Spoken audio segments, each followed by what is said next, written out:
하나님의 말씀은 마가복음 10장 1절에서 31절까지의 말씀입니다.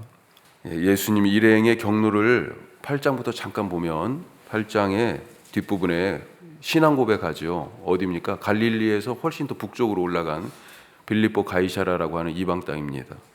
자, 그리고 나서 9장으로 오니까 방향이 갈릴리 쪽으로 걸어오시는 거예요. 그래서 변화산. 그리고 9장 후반부에 보면 갈릴리를 지나서 9장 30절에 갈릴리를 지난다고 되어 있습니다. 지나서 이제 어디로? 예루살렘 쪽으로 이제 본격적으로 예루살렘으로 내려가시는데 그때 제자들 사이에 누가 크냐라고 하는 그런 논쟁이 있었다. 그렇게 되어 있습니다. 자, 그리고 오늘 1절 말씀이에요. 자, 오늘 1절 말씀에 보니까 예루살렘으로 가는데 사마리아 쪽이 아니라 요단강 건너편으로 지금 돌아서 가고 있다. 그렇게 되어 있습니다. 자, 따라서 명확한 지명이 나와 있는 건 아니지만 여기 지역은 뭐냐면 데가볼리 혹은 베레아라고 하는 지역입니다. 자, 그래서 이 지역이 지금 말씀을 드리는 것이 이 지역이 지금 중요한 이유가 있어요. 이 말씀 뒤에 나오는 바로 이어지는 질문 때문에 그렇습니다. 자, 오늘 첫 번째 말씀, 그래서 말씀을 선하게 사용해야지 악하게 쓰면 안 된다. 자, 요단 동편 땅 데가볼리와 베레아 지역을 지나는 예수님께 무리가 다시 모여들었다고 되어 있습니다. 그러니까 전에도 모인 적이 있어요. 예수님이 지금 처음이 아닌 거예요. 7장 말씀에 나옵니다. 그때 귀먹고 말 더듬는 사람, 7장 후반부에 보면 그런 사람을 만나가지고 예수님이 에바다 열리라 해가지고 혀가 풀리고 귀가 들리게 고치셨어요. 그래서 지금 모여든 사람들이 그런 기대를 가지고 심지어는 어린아이까지 데리고 예수님께 다시 왔고, 예수님은 전례대로 전에 하시던 것처럼 지금 가르치고 계시는 겁니다. 자, 이때 바리새인들이 다가와서 질문을 합니다. 뭐라고 해요? 사람이 아내를 버리는 것이 옳으니까? 사람이 아내를 버리는 것. 자, 마가는 그러면서 뭐라고 해요? 이 질문의 목적이 시험하기 위해서다, 이렇게 되어 있습니다. 아니, 왜 이혼에 대한 질문이 시험 받을 만한 일이에요? 여기서 이 지역을 얘기한 이유가 있어요. 지금 이 지역을 통치하고 있는 게 누구냐면 갈릴리의 분봉왕 헤롯 안티바스입니다. 갈릴리하고 이 데가볼리, 베레아 이 지역들을 지금 같이 다스리는 거예요. 헤롯 안티바스, 얼마 전 헤롯에 대한 이 헤롯의 결혼 생활 때문에 그것을 옳지 않다라고 누가 얘기했습니까? 세례 요한이 얘기했잖아요. 그래서 세례 요한이 목배임을 당해 죽었습니다. 헤롯이 부인을 버리고, 원래 부인을 버리고 누구하고 결혼해요? 조카 헤로디아하고 결혼할 마음 때문에 원래 부인을 버렸어요. 그걸 지금 두고 얘기하는 것입니다. 그리고 헤로디아하고 결국 결혼을 했죠. 따라서 이 질문은 바리새인들이 무엇을 배우려고 물어보는 것이 아니라 예수님을 곤경에 빠뜨리기 위한 올무를 놓는 그런 질문인 거죠. 자, 만약 예수님이 세례 요한처럼 똑같이 그 결혼 옳지 않다, 그렇게 아내를 버리는 거 옳지 않다, 이렇게 대답한다면 예수님도 이런 죽임을 당할, 목베어 죽임을 당할 그런 위험 가운데 던져지는 것입니다. 또 괜찮아 라고 부인을 해버리면 이혼이 옳다라고 하는 거잖아요. 헤롯의 불의를 인정하는 꼴이 되어버립니다. 그러니까 바리새인들이 참 나름대로 고민 많이 한 거예요. 이 질문에서 이제 이 예수가 빠져나갈 구멍이 없겠지, 아마 속으로 생각하면서 통쾌하지 않았을까 생각해요. 하지만 예수님은 대답 대신에요, 역으로 질문합니다. 뭐라고 질문하십니까? 모세의 율법에는 어떻게 돼 있어? 라고 지금 질문하죠. 바리새인들은 오히려 거꾸로 이제 대답한 처지가 됐어요. 성경을 근거로 대답을 합니다. 자, 4절 말씀 보죠. 4절 같이 해요. 이르되 모세는 이혼 증서를 써주어 버리기를 허락하였나이다. 그냥 한 얘기가 아니에요. 신명기 24장 1절에 나오는 얘기입니다. 24장 1절부터 쭉 이혼과 관계된 얘기들이 나오는데 1절에 이혼 증서를 써주라고 나와 있어요. 자, 그러면 이 신명기 24장 말씀을 한번 보면 제가 읽어볼게요. 24장 1절입니다. 잘 들어보세요. 지금 바리새인들은 이게 짧게 대답했어요. 모세는 이혼 증서 써주고 버리는 것을 허락했습니다. 이렇게 얘기했는데 신명기 말씀은 사람이 아내를 맞이하여 데려온 후에 그에게 수치되는 일이 있음을 발견하고 그를 기뻐하지 아니하면 이혼 증서를 써서 그의 손에 주고 그를 자기 집으로 보낼 것이요. 그렇게 짧지 않죠. 앞에 전제가 있습니다. 이혼 증서를 쓰게 되는 단서가 있어요. 이게 충족이 돼야 쓰는 거예요. 그에게 수치되는 일이 있으면. 자, 율법은 여기까지 나와 있는 겁니다. 이것에 대한 해석이 지금 유대인들의 해석을 미시나 이렇게 얘기하는데 해석과 전통을, 해석에 따른 전통을. 그래서 그 전통이 엄청나게 많은 거잖아요. 손 씻고 먹는 그런 법도 마찬가지고 거기에 이걸 어떻게 하면 더 명확하게 할 수 있을까? 수치되는 일이라고 그랬으니까 뭐가 수치되는 일이야? 거기에 대한 규정을 만든 거예요. 그게 바로 소위 장로들의 전통입니다. 자, 예를 들면 이렇게 돼 있어요. 이게 유대인 남성들에게 다 유리하게 만들어놨는데 왜 그러냐면 말씀을 다루는 사람들이 다 바리새인 서기관들 다 뭐예요? 다 남자들이 남자들. 종교 권력의 자리에 앉은 사람들 다 남자들이죠. 자, 예를 들면 쉽게 얘기해서 빵을 태웠어요. 밥 준비를 제대로 못한 거지. 이 수치스러운 일이었습니다. 불을 꺼트렸어요. 지금은 뭐 바로 그냥 전기나 가스나 바로 그냥 켤 수 있지만 예전에는 불씨가 중요했잖아요. 불을 꺼트렸어요. 이거 태만한 거예요. 이거 살림 잘 못하는 겁니다. 이게 수치스러운 일들에 들어갔습니다. 원래는 이 수치스러운 일이 음행과 관계돼 있을 거예요. 음행. 그런데 그것에서 쫙 확장을 한 거죠. 자, 이걸 어떻게 됩니까? 악용할 수 있는 거죠. 남자 마음에 안 들면 저 아내를 버릴 다양한 명분들을 갖고 있는 것입니다. 이런 방식으로 여성들을 억압했어요. 소유하고. 자, 그래서 이 사람들은 쉬운 이혼을 내가 맘만 먹으면 이혼할 수 있는 그런 쉬운 이혼을 합리화하며 이혼 증서만 써주면 된다라고 남성들이 스스로 자기들에게 면죄부를 줘버린 거죠. 봐라, 이거 수치스러운 일, 너 바로 그거 수치스러운 일이야. 자기들의 행동을 말씀을 가지고 정당화하는. 자, 왜 이런 것이 그러면 이혼 사유라고 꼬투리를 잡혔을까?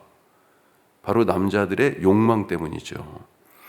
그것을 이런 유치한 이유들로 치장하고 모세의 율법으로 뒷받침을 했던 것입니다.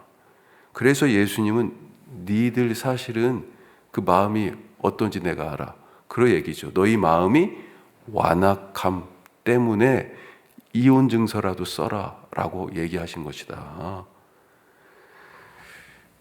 유대인 남성들은 자기들의 성적 욕망을 위해서 그동안 말씀을 악용하고 여성들을 억압했다는 것입니다. 지금 바리새인들도요, 말씀을 악용해서 예수님을 죽을 자리로 몰아가는 그것으로 예수님에게 지금 앞에다 딱 구덩이를 파놓고, 아니 올무를 딱 놓고 여기에 발만 대기만 해봐. 바로 잡히는 거죠. 지금은 시험거리로 말씀을 악용하고 있는 것입니다. 얼마나 악합니까? 살리는 말씀을 가지고 죽이는 데 쓰고 진리의 말씀을 가지고 욕망의 도구로 쓰고 있습니다. 우리는 하나님께서 내게 주신 이 말씀, 사랑의 말씀이면 그 말씀 가지고 사랑하고, 은혜의 말씀이면 그 말씀을 가지고 은혜를 나누고, 생명의 말씀이면 그 말씀으로 생명을 풍성하게 하는지 한번 되돌아봐야죠. 자, 두 번째 말씀. 누가 하나님 나라에 들어가는가? 오늘 우리가 좀 길게 말씀을 읽었습니다만 두 번째 주제가 오늘 말씀에 누가 하나님 나라에 들어가는가? 이렇게 볼 수 있어요. 자, 지금 이 자리에 누가 와 있어요? 부모님들이 어린아이들을 데리고 와 있네요. 전에 예수님께서 이 동네에 왔다 가신 그 기억을 지금 다 하고 있는 거예요. 기대를 가지고 왔습니다. 자, 그런데 예수님께 가려는 이 아이들을 제자들이 꾸짖고 나무랍니다. 그리고 제재해요. 안 돼. 이런 제자들을 보고 예수님이 화를 내셨다 되어 있습니다. 아이들이 오는 것을 용납하고 금하지 말라. 자, 그러면서 15절 말씀, 천국이 바로 14절 끝에 용납하고 금하지 말라, 천국이 이런 자들의 것이다 말씀하시면서 왜 그런지 15절에 나와 있습니다. 15절, 내가 진실로 너희에게 이르노니 누구든지 하나님의 나라를 어린아이와 같이 받들지 않는 자는 결단코 그곳에 들어가지 못하리라. 여기에서 어린아이와 같이 받들지 않는 자, 받든다 이렇게 되어 있는데요, 이거 받아들인다예요. 예. 바리새인들의 모습을 통해서 보듯이 어른들은 하나님 나라를 어떻게 했어요? 예수님이 지금 하나님 나라 가져왔다고 그랬잖아요. 마가복음 1장 시작하면서 바로 선언합니다. 마태하고 누가에는 예수님 탄생 이야기가 막 앞에 붙어 있지만 마가는요 다 잘라내고요, 바로 그냥 단도직입적으로 그러면서 때가 찼고 하나님의 나라가 가까웠으니 회개하고 복음을 믿으라, 이게 예수님 첫 말씀이라고 딱 소개해 놓고 있어요. 하나님 나라가 여기 왔다, 내가 가져왔다, 그때가 왔다 라고 지금, 그래서 회개하고 들어가라 말하고 있는 것이에요. 왜요? 어른들은 하나님 나라가 왔는데 근데 그 이후에 모습을 보니까 어때요? 예수님이 하시는 말씀을 의심하고 예수님이 메시아인데도 계속 불신을 거기에 더하고 적대하고 회방하고 결국은요 예수님을 죽이잖아요. 하나님 나라, 그토록 기다리던 천국을 가져오셨는데. 자, 뿐만 아니라 어떤 어른들은요 이익을 쫓아서 예수님을 믿습니다. 내게 뭔가 득될 것이 있을까? 자, 대표적인 게 뭐예요? 먹을 것을 바라고 떡 한 번 먹고는 또 먹을 것, 또 병 낫기를 바라고. 그게 예수님 찾아오는 목적이에요. 구원이 목적이 아니에요. 제자들은 어떻습니까? 예수님이 왕이 되실 때 한 자리를 바라고 지금 따라가고 있어요. 하지만 아이들은 어떻습니까? 아무런 선입관이나 편견 없이 예수님께 왔어요. 제자들처럼 높아지려는 마음도 없고요, 다른 누구들처럼 무엇을 바라고 온 것도 아니에요. 그냥 부모님 손에 이끌려서 뭣도 모르고 사실은 온 거예요. 그리고 거기에 와서 예수님을 아무런 조건 없이 그냥 전적으로 받아들이고 있습니다. 이런 어린아이 같은 자에게 하나님께서 참 아버지가 되어주신다라고 하는 것입니다. 누가 하나님 나라, 누가 천국에 들어가느냐? 바로 이런 어린아이 같이 전적으로 예수님의 말씀을, 예수님이 하시는 일을, 예수님이 가져오신 그 나라를 받아들이는 자, 그가 하나님 나라에 들어간다. 자, 또 한 가지가 나오죠. 그 다음 이야기가 뭡니까? 어떤 한 부자에 대한 이야기죠. 이 사람도요 하나님 나라에 대한 얘기를 지금 하고 있어요. 내가 무엇을 해야 영생을 얻을 수 있겠습니까? 내가 무엇을 해야 하나님 나라에 들어갑니까? 이 얘기죠. 영적 관심을 가지고 예수님께 왔습니다. 자, 방금 전까지 어린아이들이 막 예수님께 가려고 그러니까 그렇게 예수님께 막 전적으로 지금 매달리고 있는 거잖아요. 뭣도 모르고 예수님 그냥 받아들이는 거죠. 자, 그런데 제자들에게 제지를 당했어요. 그런데 이 사람은요 말씀을 읽어보면 예수님께 와서 꿇어 앉습니다. 예수님 앞에. 예수님 길을 지금 가로막고 있어요. 그런데 아무도 제재를 안 해. 자, 하여튼 예수님께 엎드려서 하는 대화의 얘기가 뭐예요? 결국은 나는 지금 예수님이 말씀하시는 그 10계명들, 그 계명들 다 어려서부터 지켰습니다. 이런 자부심을 가지고 있습니다. 자, 하지만 예수님께서는 그 계명의 본뜻, 사랑을 실천하라, 그걸 당부하고 계시죠. 내게 있는 것, 네가 너에게 부족한 것 한 가지가 있는데, 자, 그러면서 뭐라고 그래요? 내게 있는 것을 다 팔아 가난한 자에게 주라. 이것이 너에게 부족한 한 가지, 그러나 꼭 필요한 한 가지다. 바로 사랑의 실천. 계명의 본뜻이 바로 사랑이니까요. 자, 무엇을 그래서 하지 않는, 지금까지 이 사람들이 바리새인들의 태도를 보면요, 무엇을 하지 않는 이거에 집중돼 있어요. 무엇을 하지 않는 소극적인 사랑이 아니라 무엇을 하는 적극적인 사랑으로 지금 예수님께서 방향을 틀어주고 계시는 겁니다. 자, 그런데 이 부자 표정이 바뀌었죠. 근심하면서 갔습니다. 그는 사랑하는 사람이 아니었어요. 그는 돈과 하나님 중에 자기 돈을 더 사랑한 사람이었습니다. 그래서 근심했어요. 하나님 나라의 문 앞에서 뒤돌아가 버렸습니다. 주님이 지금 내게 부족한 한 가지, 그러나 꼭 필요한 한 가지, 무엇이라고 말씀하고 있습니까? 제자들은 지금 자기들이 얘기하잖아요. 저는 다 버리고 갔어요. 다 버리고 주님을 따르고 있어요. 그래, 제자들 이 모습, 이 얘기도 사실은 거짓말이잖아요. 뭘 버려? 다 버리기는요. 배는 버렸지요. 금을 놓고 오긴 했지요. 그런데 못 놓고 온 것들이 지금 많이 있잖아요. 우리는 어떻게 주님을 따르고 있습니까? 나는 부자 청년과 다릅니까? 나는 하나님을 세상의 다른 것보다 더 사랑합니까? 나중에 부활하신 예수님이 베드로에게 한 질문도 바로 이거잖아요. 네가 나를 사랑하느냐? 기도하겠습니다. 오늘 두 가지 말씀 나눴어요. 하나는 말씀을 악용하지 말라. 예수님을 시험하려고 이혼에 대한 질문을 했어요. 야, 헤롯한테 걸려가지고 죽어봐라. 이런 거죠. 말씀을 악용하고 있습니다. 나는 과연 말씀을 제대로 선하게 생명의 말씀으로, 사랑의 말씀으로 받아들이고 그렇게 그 말씀 안에 거하며 살아가고 있는지. 또 한 가지, 누가 하나님 나라에 들어갈 수 있는가?